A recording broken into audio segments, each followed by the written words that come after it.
Before we talk about the future, let me ask you a simple question, one that most people avoid. If nothing changed in your life between now and 2026, would you be proud of the person you become? Not the goals you set, not the plans you make, but the habits you repeat and the choices you defend when no one is watching. Because the truth is this, the calendar doesn't change people. People change people. And the next year won't be better by accident, it will only be better by design.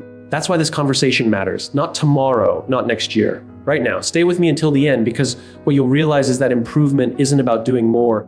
It's about becoming more intentional with what already shapes your life. Clarity is not a luxury, it is a responsibility. And yet, most people move through their days without ever stopping to ask the one question that determines the direction of their entire life. Why am I doing this? They stay busy, they stay productive, they stay exhausted, but they are not aligned. They confuse motion with progress and activity with purpose. Without clarity, life becomes a series of reactions instead of intentional choices. You don't choose your path, you drift into it. When you lack clarity about your why, everything starts to look like an opportunity. Every invitation feels urgent, every door feels like the right door. And slowly, without realizing it, you begin to say yes to things that cost you more than they give you. Your time gets fragmented, your energy gets diluted, and the person you want to become keeps getting postponed for the person you need to be just to keep up. This is how people end up successful on paper, but unfulfilled in real life. Clarity doesn't make decisions easy, it makes them honest. Easy decisions are driven by comfort. Clear decisions are driven by meaning. When you know your why, you stop asking, will this make me money? Or will this impress people? And start asking, does this move me closer to who I'm trying to become? That shift changes everything. It forces you to confront trade-offs. It demands that you let go of good things to protect the right things. And that's uncomfortable, but it's necessary. Your why acts like a compass in moments of uncertainty. When pressure rises, when fear creeps in, when everyone else is moving in a different direction, clarity keeps you grounded. You don't need to over-explain yourself. You don't need external validation. You don't need to justify your no. Alignment becomes your explanation. And the more you practice choosing in alignment with your why, the stronger your self-trust becomes. People often think clarity comes from thinking more, but clarity comes from doing the inner work.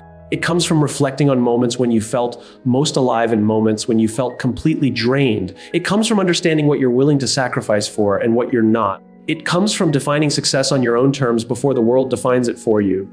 Without that definition, you'll spend your life climbing ladders only to realize they were leaning against the wrong wall. Those who succeed long-term aren't chasing every possibility, they're committed to a purpose.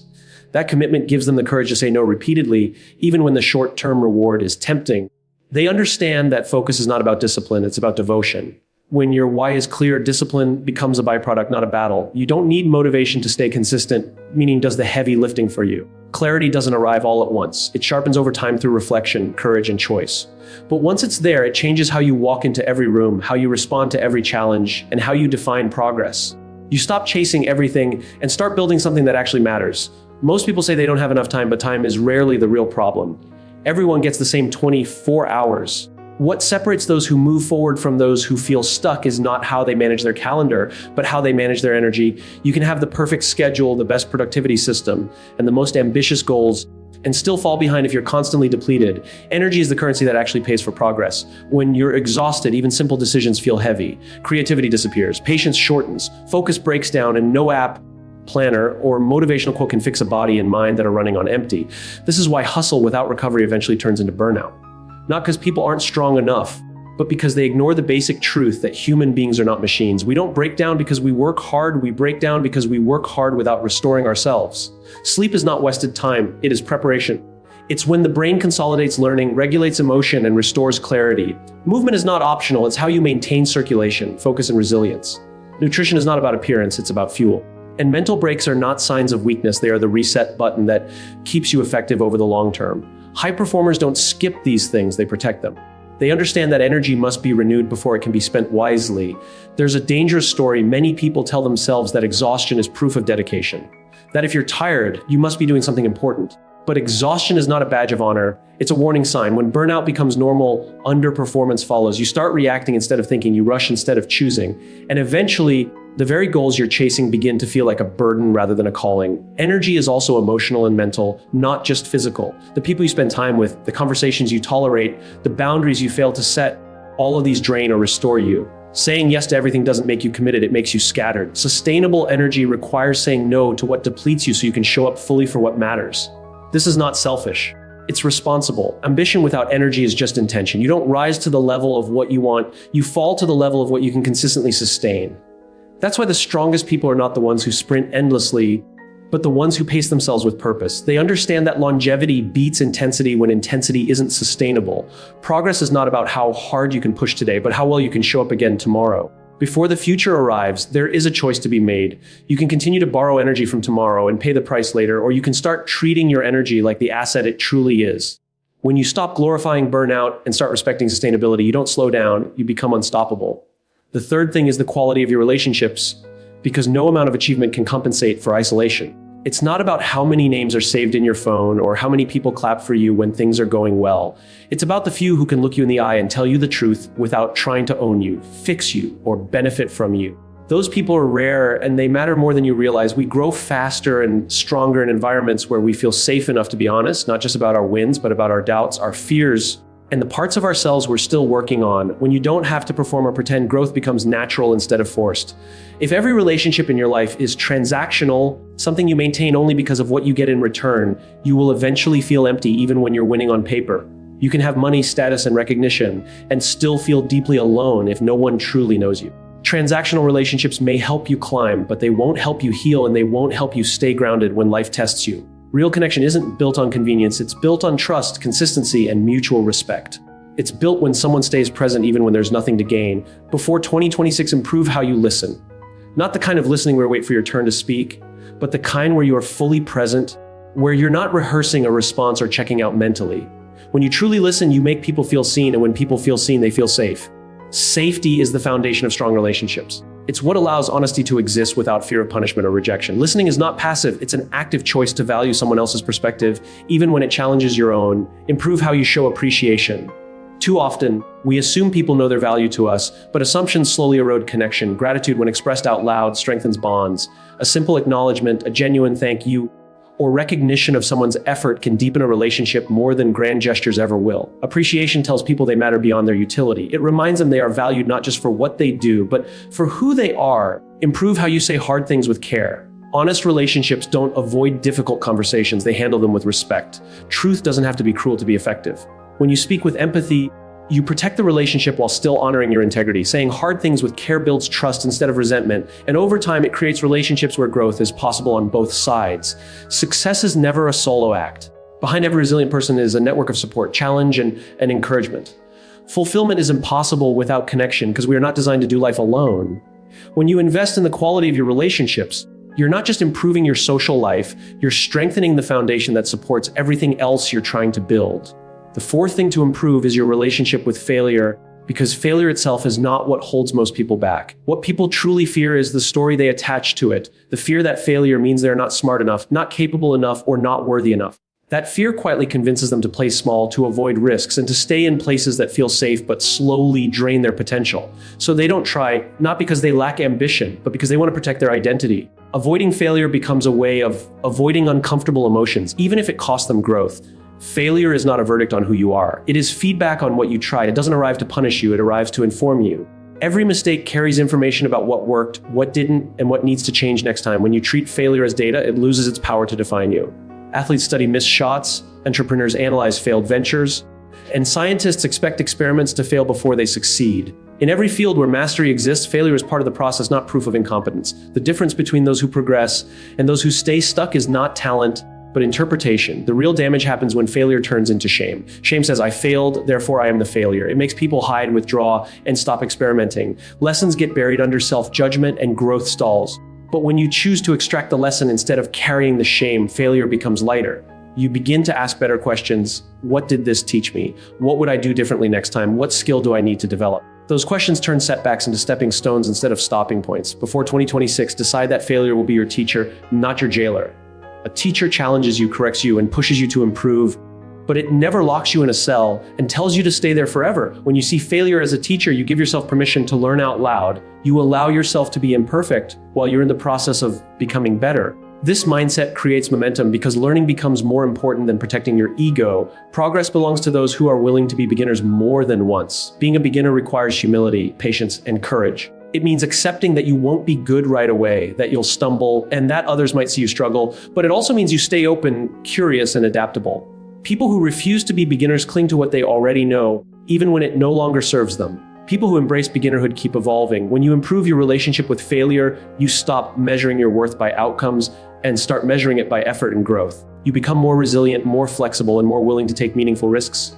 Over time, this changes how you show up in every area of life. You don't just fail better, you live braver because you know that no single setback has the power to define who you are becoming. The fifth thing is your ability to stay calm under pressure, because pressure has a way of stripping away appearances and exposing habits. It doesn't create a new version of you, it reveals who you've practiced being when no one was watching. When life is easy, almost anyone can seem patient, thoughtful, and composed.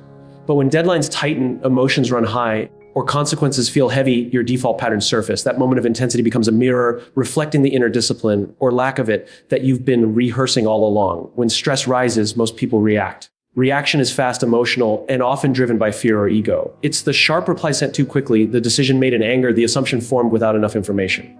Reaction feels powerful in the moment, but it usually creates more problems than it solves. Leaders, on the other hand, respond. Response is deliberate. It involves awareness, intention, and control. The difference between reaction and response is not intelligence or authority. It is pause. That pause may seem insignificant, but it carries enormous power. It is the space between stimulus and action where choice lies. Before you speak, the pause allows you to choose words that clarify rather than inflame. Before you send the message, the pause gives you time to consider tone, impact, and long-term consequences. Before you make the decision, the pause creates room for perspective instead of panic. In high-pressure moments, that brief silence can prevent damage that takes months or years to repair. Many people believe calm is something you either have or you don't, but calm is a skill built through practice.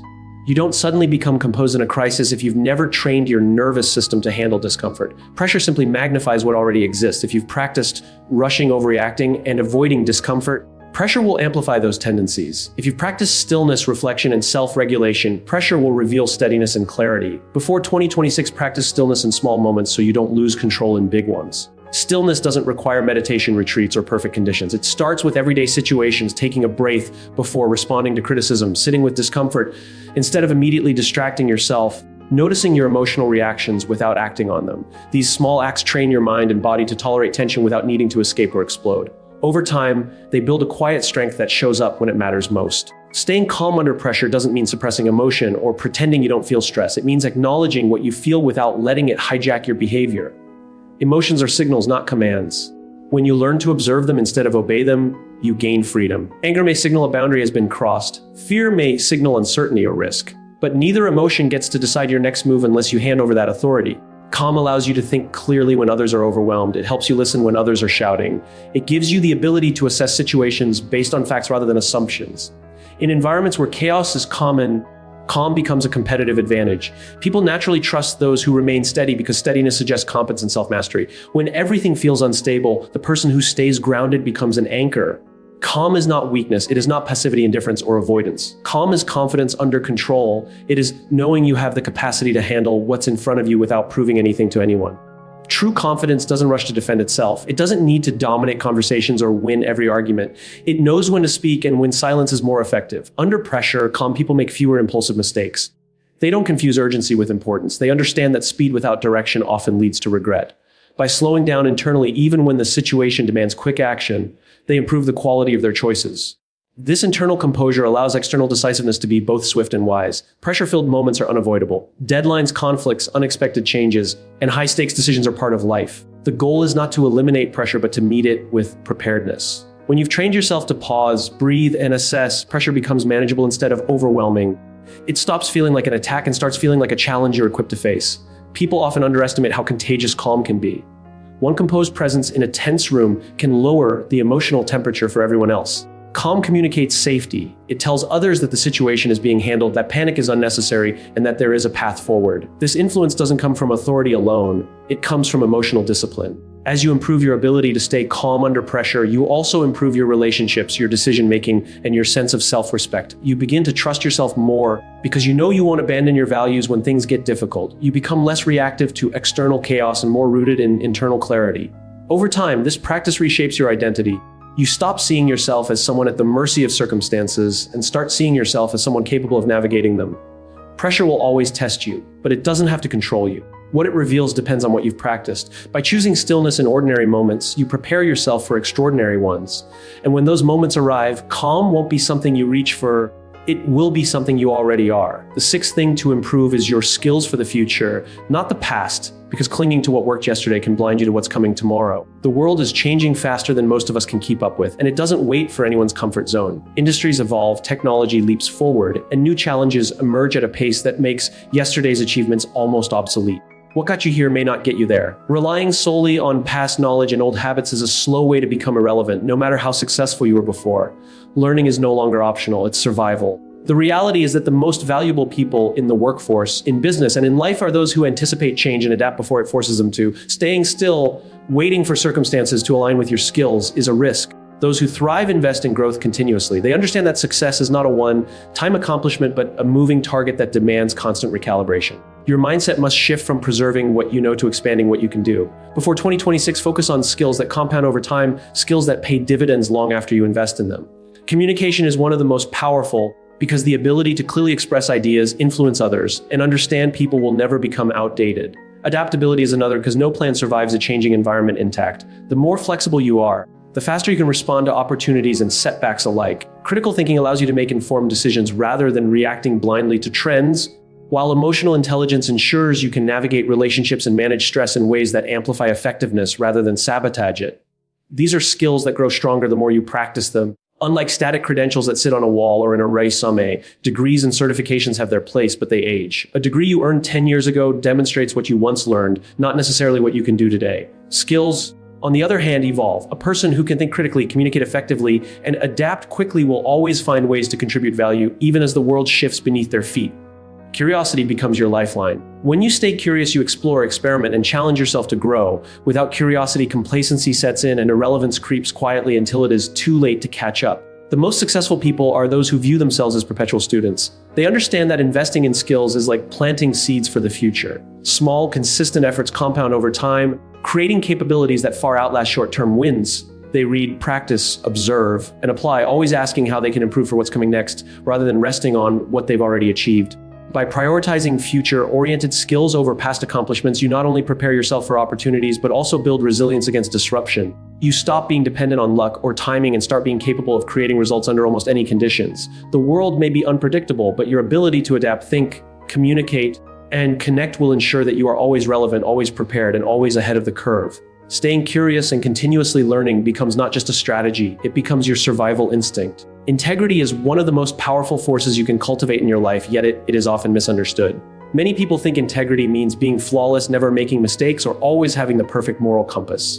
But the truth is far simpler and far more profound. Integrity is about consistency. It is about showing up every day in ways that reflect your values, your principles, and your commitments, not just when it is convenient or when others are watching. It is not measured in grand gestures or inspiring speeches alone. It is measured in the quiet, often unnoticed choices you make when no one is looking. Every decision, every action, every word either strengthens your integrity or chips away at it. And over time, those small moments define the kind of person you are. Think about the people you respect most in your life. Rarely is it the person with the loudest voice or the most dramatic acts of generosity. More often, it is the person whose actions are predictable in the best sense, whose behavior matches their promises, whose words align with their deeds. These are the people you can rely on because they operate from a foundation of integrity. Their lives are not a performance, they are a demonstration of consistency. And when you live in a way that aligns your values and your actions, trust naturally follows. People begin to believe in you not because of what you say, but because of what you do. Integrity also demands courage. It is easy to appear principled when doing so brings no risk or inconvenience. True integrity is tested in moments where standing by your values costs you something: your time, your comfort, your approval, or even tangible opportunities. It is in those moments that your character is revealed and the strength of your integrity is either proven or compromised. Choosing to do the right thing, even when it is hard, may not bring immediate rewards, but it builds a reputation that is far more valuable than any short-term gain. It cultivates respect, credibility, and trust that will follow you throughout life, shaping relationships, opportunities, and your sense of self. Before 2026, take the time to reflect on where your words and actions align and where they fall short. Ask yourself if your daily choices truly reflect the person you aspire to be. Are you consistent in small matters as well as large ones? Do you act in ways that reflect your values even when no one is watching? Integrity is not a destination, it is a practice. It grows through repeated, deliberate actions over time, through honest self-assessment, and through a commitment to living authentically. When your inner self and your outward life align, a powerful sense of trust emerges, trust in yourself and trust from others. This alignment allows you to operate from a place of confidence and authenticity, creating a foundation that can weather any challenge and inspire those around you. Integrity is not simply an attribute, it is the core of who you are, the anchor of your reputation, and the silent force that shapes every meaningful connection you will ever have. The way we talk to ourselves is one of the most overlooked yet powerful forces in shaping our lives. That inner voice, the running commentary in your head, often has more influence over your outcomes than any external circumstance. It sets the tone for your confidence, your resilience, and your ability to take risks. If the voice inside is harsh, critical, or doubting, it creates invisible barriers that prevent you from stepping into your full potential. You may find yourself hesitating at opportunities, second-guessing decisions, or even sabotaging progress just as it begins to take hold. Every ambitious plan, every goal you hope to achieve is filtered through that voice, and if it is dominated by criticism and fear, it will shape your reality accordingly. Many people mistakenly believe that growth requires relentless self-criticism, that pushing themselves harder and berating themselves for mistakes is the key to success. But in reality, that approach often backfires. Constant self-judgment erodes confidence, stifles creativity, and triggers stress that undermines performance. Growth doesn't come from self-hate, it comes from self-awareness.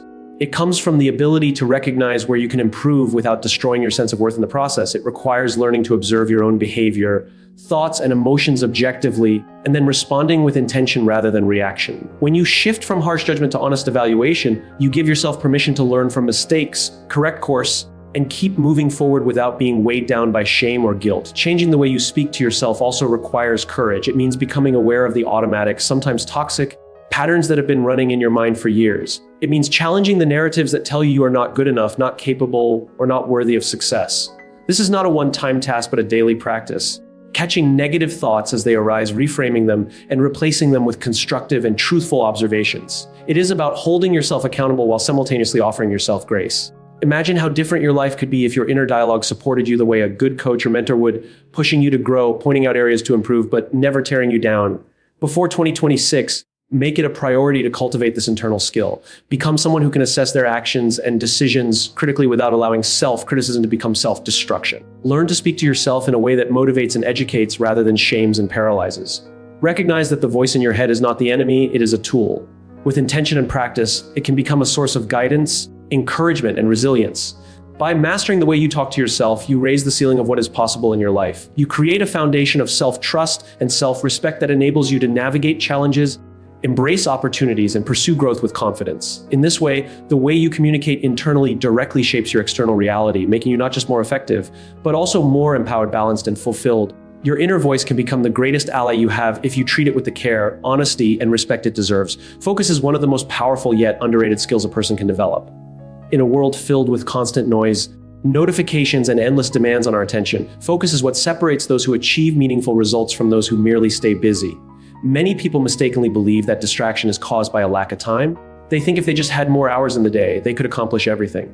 But the truth is that distraction is rarely about time, it is about priority.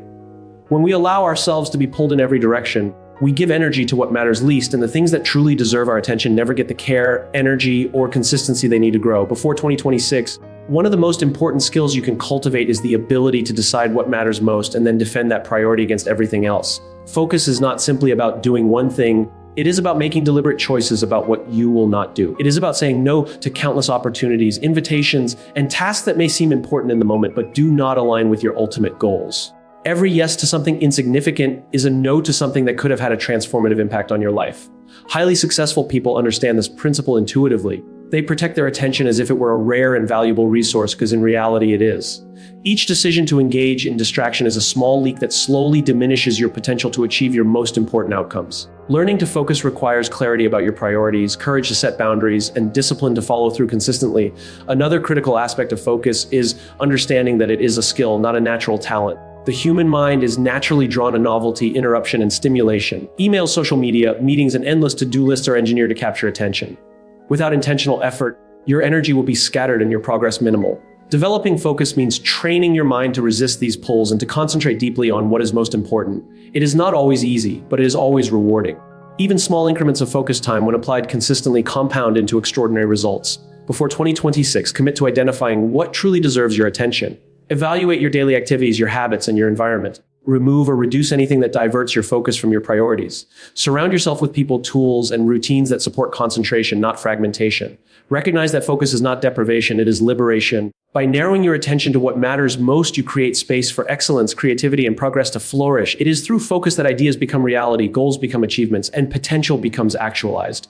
In the end, focus is not just a habit, it is a mindset. It is the ability to invest your energy intentionally, to defend your priorities fiercely, and to live a life where your actions reflect your deepest intentions.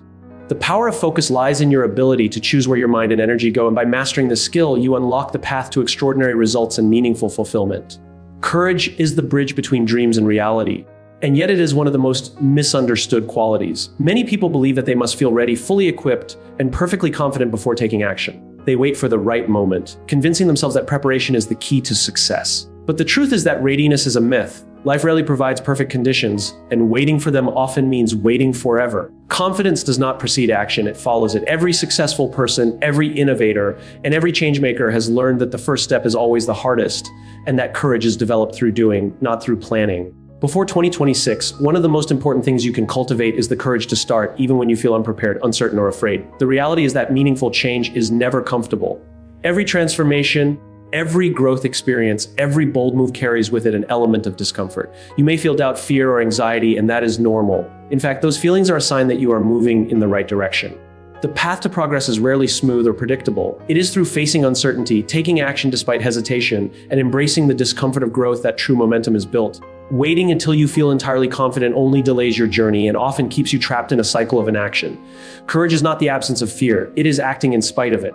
Taking the first step before you feel ready also allows you to learn faster. Knowledge, skill, and confidence grow through experience. Action provides feedback that planning alone cannot. You discover what works, what doesn't, and where you need to adjust. Those who hesitate or wait for perfect conditions often miss opportunities and fall behind those willing to act and iterate along the way. Progress rewards those who move first, who embrace imperfection, and who are willing to refine their approach as they go. The world does not wait for readiness, it rewards boldness. Every major accomplishment, from starting a business to changing a career to pursuing a personal goal, began with someone taking a leap before they were fully prepared. Before 2026, commit to cultivating this kind of courage. Stop waiting for permission, whether it is from others or from yourself. Recognize that hesitation is often a mask for fear, and that fear can be transformed into fuel for action. Take steps, even small ones, toward your goals and allow momentum to build naturally. Understand that the discomfort you feel is temporary, but the growth and opportunities it creates can be life-changing. Embrace the principle that action generates confidence, not the other way around. Each time you step forward without waiting for the perfect moment, you strengthen your courage, expand your capabilities, and move closer to the life you aspire to create. Courage is not a one-time event, it is a practice, a mindset, and a commitment to progress despite uncertainty. By acting before you feel ready, you break through the barriers of fear, embrace the unknown, and open the door to extraordinary possibilities that would remain inaccessible to those who wait for readiness that never comes.